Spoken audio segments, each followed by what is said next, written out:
What's up, everybody? Welcome back for another Blacksburg Buzz. Got another guest with me today. It's Jack Brizendine, one of Virginia Tech's most knowledgeable wrestling writers, and just does a fantastic job, especially covering that wrestling team. He's at a ton of the tournaments, especially the ACC ones, and Jack is just really knowledgeable about the team. So I'm bringing Jack on to discuss a little bit about the Hokies national champion, Caleb Henson. What a year from him. What did you see out of him? I mean, he was so dominant last year, and then coming into this year, just took it to another level and, grabbed that national championship. Yeah, I think one of the really unique things about Caleb, especially as a sophomore, is his approach and the way that he kind of just conducts himself on and off the mat. It's a holistic approach. He takes care of his body. He eats the right things. He knows when to practice. He knows what not to do. And it's really kind of gone throughout the whole entire room. He's kind of acted as a leader by example, but he kind of just knows exactly what he needs to do in order to be successful, which is unique. One of the really cool quotes I think from head coach Tony Roby that he said at his media day back in October was Caleb's going to be a really good coach if he wants to be a coach because he just seems to have this innate ability to know exactly what to do, when to do it. It's almost like he was like programmed to know exactly what it takes to be this elite wrestler. And so for someone like me who's watched him these last 2 years, has watched a lot of wrestlers, it's not. I think it's incredibly impressive that he won the national championship. I almost wouldn't even say it's that shocking as someone who's watched him up close and just seen the way he goes about his life and the processes he goes through. So I think he's someone who I think is pretty much a prime example of someone who's worked for it. He's got the talent, but he's definitely put the work in. He knows exactly what he needed to do, and he's able to accomplish his goal. Yeah, kind of pretty tough road to the championship for him. He had to take on Ridge Lovett in the semifinals, and that was a little bit more of a defensive match, I guess you'd probably say. Not as many points in that one, and just kind of duking it out the whole time. Did you see anything that really stood out in that match? Yeah, I think one of the unique things about wrestling as a sport is you're going to have matches like that where it ends 1-0, and people are going to say, "Oh, well, that wasn't a really great match," and that's couldn't be farther from the truth between Caleb and Ridge. I think one of the unique things about that match is in the semifinals because Caleb was the 4 seed, he was the 1 seed, so that's when they were going to meet. And Caleb actually lost to Ridge in the regular season at the Cliff King Las Vegas Invitational. It was his only loss in the regular season. He lost, I believe, 5-4 or 4-3. It was a 1 point loss. And he told me, a couple weeks after he won the national championship, that was one of those matches he circled. He knew he had to get one over him in order to get to that title. And so in the semifinal, they go through the first 2 periods, no score, and then Lovett picks top, which is unique because that gives Caleb the opportunity to score by getting an escape point. And the thing is with that, you got to get out in under a minute because if not, Ridge gets the 1 point for riding time, and then you got to duke it out in sudden victory. He knew he had to get out in that time, and he kind of just grinded out. He kept his poise. He got out on top. And the quote I think he gave me was, he's like, if I get out, I'm a national champion. So I think he felt good about Gomez in the finals, but he knew that Lovett was the one guy that he needed to really get past because that was the one guy who got him in the regular season. So he grinded out that win, and you're gonna have matches like that. Even if you're a really talented wrestler, you're gonna have matches where you win 1-0, and then you'll have a match like he had in this championship match where he put up 15 points. That's kind of how it goes, and he did the right things he needed to win. He was able to grind out the victory. Yeah, I mean, just really tough battle in that one. Like you said, couldn't get any points. But then, the championship game was the complete opposite. I, rewatched the replays of it today, and like Gomez gets that early takedown, and then, Henson just kind of went off after that and put up 12, 13 points in a minute or so. What did you see in that match? And just kind of walk me through it a little bit from your eyes. Yeah, I think one of the unique things about that match is Gomez has just talked about his scoring, and that's one of the things that's so, I guess, emphasized with him is he's an offensive threat, and Caleb knew that going in. I think that this match could almost be viewed as like the Rams Chiefs game from a couple years back on Monday Night Football. Like these were two very high offensive guys going at it. Caleb kind of said after it, he knew there were going to be points on the board, and that's why he didn't really seem to get phased. He got taken down, I think, in the first 30 seconds. But he got out really quickly, kept his poise, like he always has. I think not to go on too much of a side tangent, but one of the unique things is I asked him in prepping up for that match that Saturday, what'd you do? What'd you do differently? How? Because I know sitting there like thinking like I've got the biggest match of my life at 8 o'clock tonight. It's got to be tough. And he kind of just said he was calm. And he went through his normal processes and he trusted everything he'd been doing. And I think that was evident. You saw it in the match. I mean, when he got taken down, didn't really seem like it shocked him all that much. He got out quickly and then he just exploded. He got him taken down, nearly pinned him twice, got 6 back points, I believe it was, and he just from that point on just controlled the pace of the match and got a major decision win in a national championship match, which is kind of unique. I mean, so for those listening who might not be familiar with the sport, if you beat your opponent by eight or more points, it's a major decision win, which is a bonus point victory. So in a team setting, instead of winning 3 points for your team, you get 4.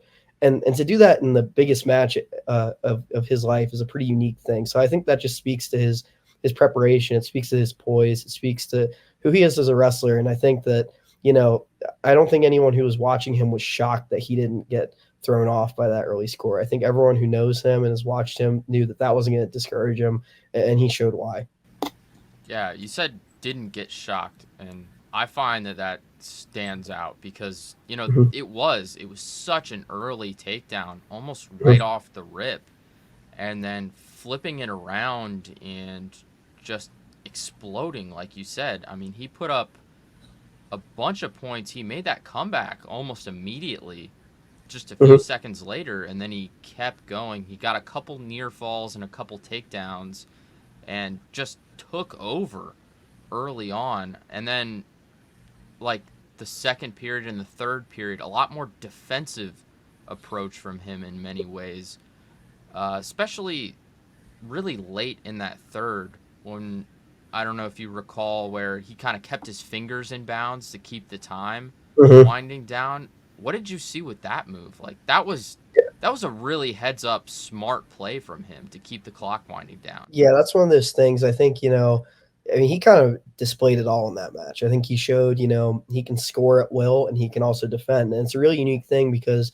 in wrestling, if you get tabbed twice with stalling, which is essentially just wasting time, that's a point for your opponent. And after the second time you get called, it's a point every time after that, too. So he had to make sure he wasn't doing that. And this is a guy who, I mean, I don't know how closely you were watching, but I mean, he was taking shots. He was shooting relentlessly. It almost felt like through the latter half of that match, he was being the aggressor. You would have thought he was the one down, 8 or 7 points or whatever it was. I think that's just who he is. I think, like I said, it's hard to keep emphasizing it, but he just knows exactly what to do. I mean, it's almost like watching a robot do it because he just processes information so quickly. He knows exactly how much time is on the clock. It goes back to that Love It match. He knew he had to get out in under a minute. It felt like he worked out and he kind of knew when his points would be. And I think it's just it speaks to how well-rounded he is as a wrestler. I mean, even when Gomez got good shots and like in the first period, to go back to that, his first takedown, he was able to get around Gomez after Gomez took a really nice shot and he kind of sidestepped him and got around him and he made it look pretty easy. That's an easy thing to do if you're, wrestling at the 6th grade level, but national championship match, that's kind of crazy for him to be able to pull that off. So I think that match was a really good showcase of just how complete he is as a wrestler. And I'm glad he got that moment on that national stage to say, hey, I'm here. I'm going to be here for a little bit. Yeah, it's going to be incredible to see how he can continue developing in college. I mean, just a sophomore winning the national championship. He was All-American, I believe, last year as well. So one of 4 Hokies in 2024 that made the All-American team. I mean, got a good team built for the future, with losing a guy so talented like Makai Lewis. And then, so wrestling in the NCAA level, and they saw some new rules come into effect in this season. Did you see that play into this match at all, with takedowns being bumped from 2 to 3 points, and a couple other changes as well? Did you see that play into this match at all? I think it obviously helped Caleb a lot just because, instead of a takedown being worth 2, it's worth 3. It definitely gives a lot more of an incentive to score, which I think you saw. I mean, both guys were kind of going at it, but that was also kind of to be expected with two pretty offensive guys like them. But I think it's good for the sport. I think anyone who watched that match, whether you were a Tech fan, Michigan fan, whatever, I think everyone enjoyed it because there are points flying on the board. It'd be like if you added it, 3 points to a touchdown in the NFL and it was 10. Suddenly you had games that ended like 100 to 105. Like I think people enjoy it, and I certainly think the wrestlers enjoy it because uh, I mean, as much as a lot of these defensive guys, I mean, everyone wants to win, but the guys who are offensive, they want to put up points, and having more of an opportunity to get those points on the board, they're gonna make them that more inclined to score. So I think for a guy like Caleb, that was the perfect thing for him. Yeah, and so this is the second wrestling national championship for the team. Mackay had one back in 19, and now with Henson in 2024. How do you feel like this has, affected the team and sort of further cemented Virginia Tech as one of those top wrestling schools? Yeah, I think it's one of those things where you can kind of show that we have what it takes to get you to the top of the podium. I think one of the unique things about wrestling, it's similar to other Olympic sports in the sense that it's a team sport, but there's so much focus on the individual. And when you're a prospective wrestler looking at colleges, you want to go to the best place that yes, is a good team, but you also want to go to a place where it's like I can mold myself into a national championship or an all American, whatever your goal is. For most people, it's national champion, especially if you're coming to Virginia Tech. And I think, that was one of the big things I asked Caleb about. I was like, what do you think you proved about not only yourself, but Virginia Tech as a program with this? And he kind of said, we proved that we're doing the right things here. We've got what it takes. We've got the sort resources. We've got the coaching staff. We've got the guys in the room to get to these places. And I want to say Tony Roby said last night, it definitely helps having another national championship as another piece of proof to these recruits. Like, hey, we can get you there. You just got to put the work in. So I think that's one of those things that I don't want to say it legitimizes the program because I think the program has shown it's legitimate, but it just adds another piece of evidence that you can really get to wherever you want to go at Virginia Tech, which is only going to help the program grow. Yeah, I mean, they've really performed well over the last few years, especially. I mean, Mhm. one of the top programs in the country. I think they've been mainly in top 10, top 11 for several Mhm. years. I think like a decade or so. Yeah. Just doing amazing things at the school. I mean, it's incredible that you've got two national champions in what, a 5 year span, and Mhm. Mackay's been fighting for national championships, all of his years since then too. He's Mhm. been right there, really. Yeah. Yeah, I think that's just kind of the program, to be honest, at this point. I mean, every guy that you talk to in that wrestling room expects to be competing for national championships. And I think Caleb, Mackay, I don't think that they're gonna be the only two for a while. I think that that's just the culture that's been built in that room. I mean, everyone wants to get to the top of the sport. Everyone wants to. And it's one of those unique things where when you have that kind of attitude, it attracts more people with it. And so naturally, you've got this room of just all these competitors in Blacksburg who all of them want to get to the top. And it just makes everyone that much better. And it makes everyone that much closer to getting there.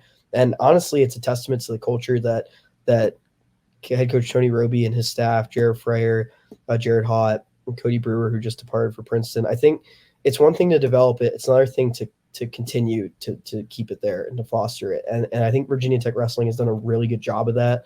And you've seen it. I mean, you've seen it with the results they had. I want to say that they're one of three schools. I know Penn State's one. I can't remember the other one. I want to say it's either Cornell or Iowa, who've had 3+ All Americans at the last 11 NCAA tournaments. So they've shown consistency and they've shown why that they should be listed as one of the top programs in the country.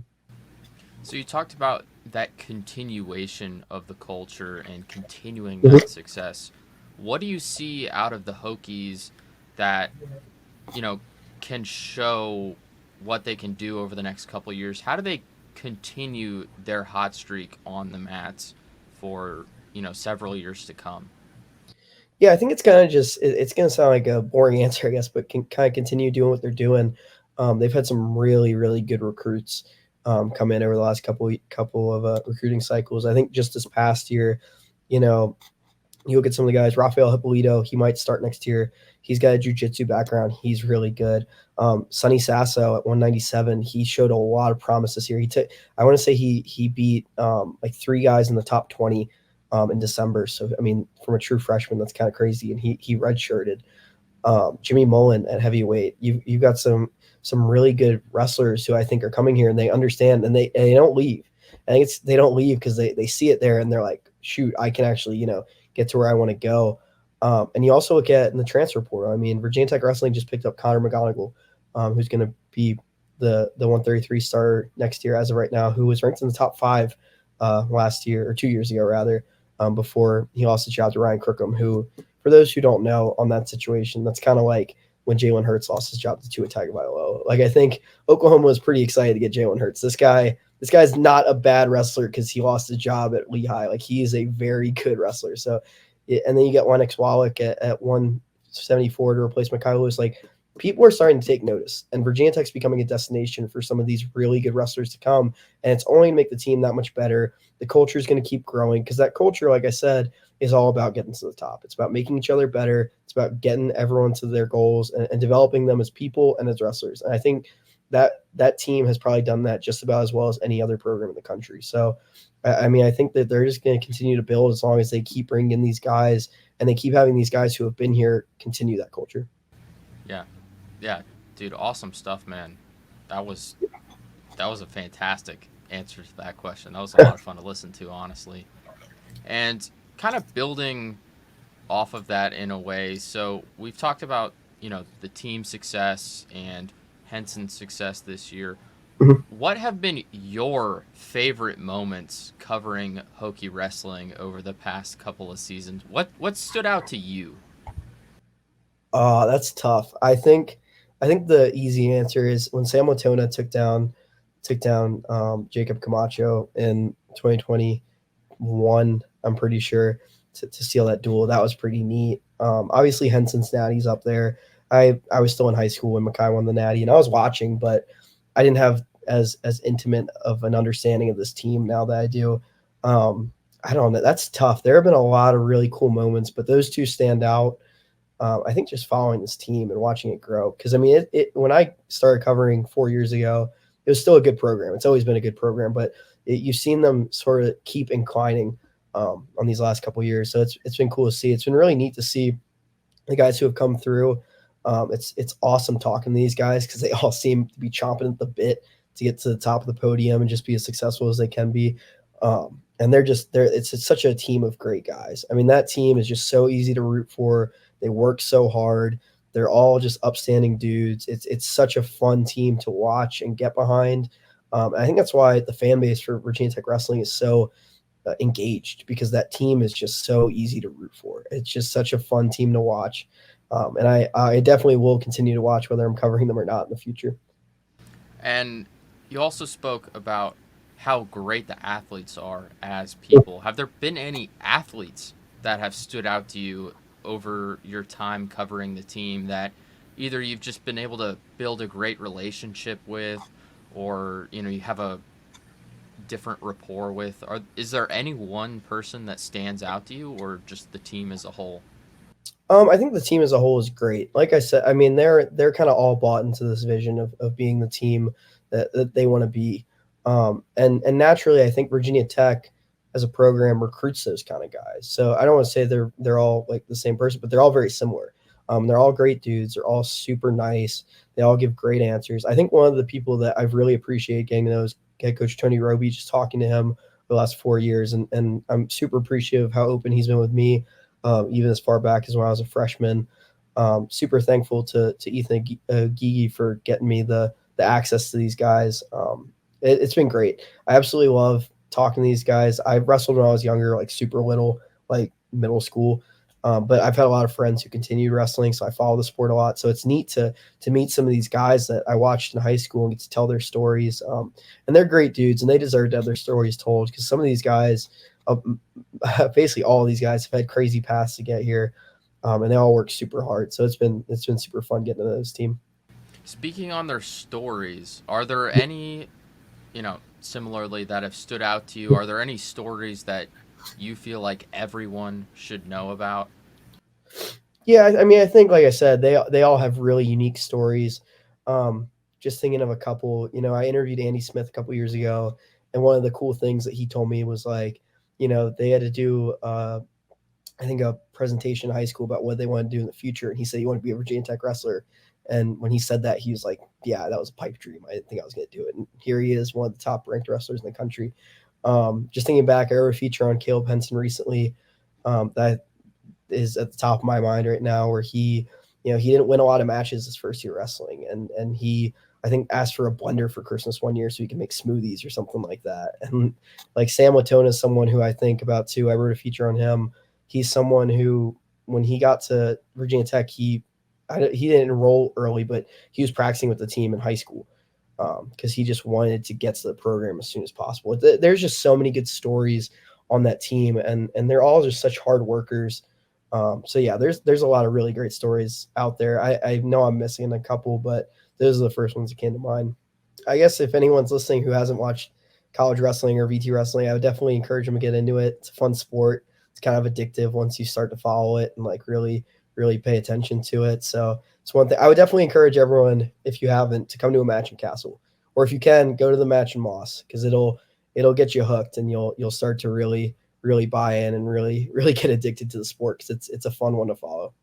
Yeah, great team, great guys, like you mentioned, and they're just doing awesome things Mm-hmm. at the school, for the school, with the help of the school. It's amazing to see what Virginia Mm-hmm. Tech wrestling has cemented themselves as one of those top programs in the country where people want to be. It's Yeah. been great to see them rise up. And, I just want to thank you for joining me, Jack. It's been awesome to tap into your expertise on the team a little bit and just get to know Virginia Tech wrestling from a guy that knows it best. No problem. I appreciate you having me on. It's a fun team to cover, and like I said, I encourage everyone to go out to a match if they haven't been. Yeah, you heard it there from the expert. Check out some Virginia Tech wrestling. It's a great time. They're a great team, a great program. That's all we've got for today. So thanks for tuning into the Buzz, and we'll be back in just another couple days with a little bit of spring game breakdown. So you won't want to miss that. Once again, thanks for joining me, Jack, and we'll see you guys next time.